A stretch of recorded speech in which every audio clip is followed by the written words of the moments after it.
بہت زمانہ پہلے جب دنیا میں جادو سانس لیتا تھا اور فطرت انسانوں سے باتیں کیا کرتی تھی، نیلے پہاڑوں، شفاف جھیلوں اور خوشبودار وادیوں کے درمیان ایک عظیم سلطنت آباد تھی جسے نوران کہا جاتا تھا۔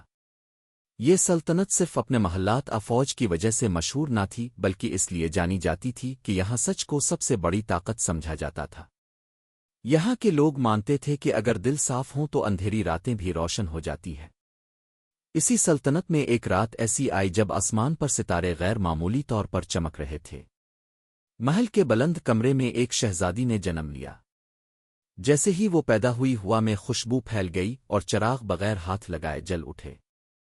داناؤں نے کہا کہ یہ بچی عام نہیں، یہ روشنی کی امانت ہے۔ اس کا نام شہزادی زریں رکھا گیا کیونکہ اس کے وجود میں سنہری روشنی بسی ہوئی تھی۔ شہزادی زریں بچپن ہی سے مختلف تھی۔ وہ محل کی دیواروں سے زیادہ باہر کی دنیا میں خوشی محسوس کرتی تھی۔ وہ خادموں کو نام سے بلاتی، کسانوں کے ساتھ بیٹھ کر کھانا کھاتی اور ہر اس آنکھ کو دیکھ لیتی جس میں دکھ چھپا ہوتا۔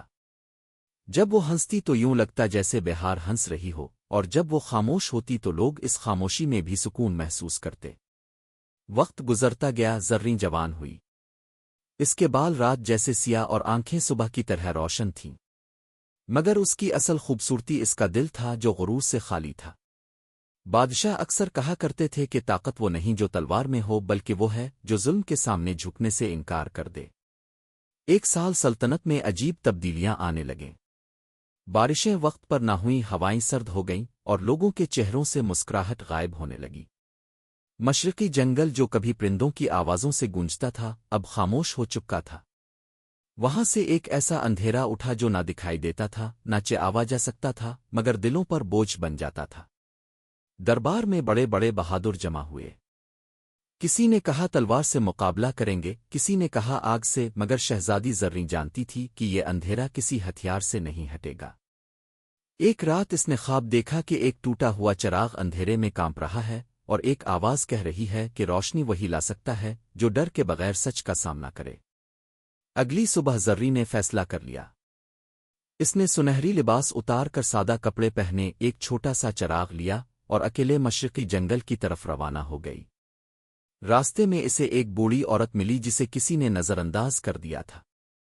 زریں نے اسے سہارا دیا تو عورت نے دعا دی کہ تمہارا چراغ کبھی بجھنے نہ پائے۔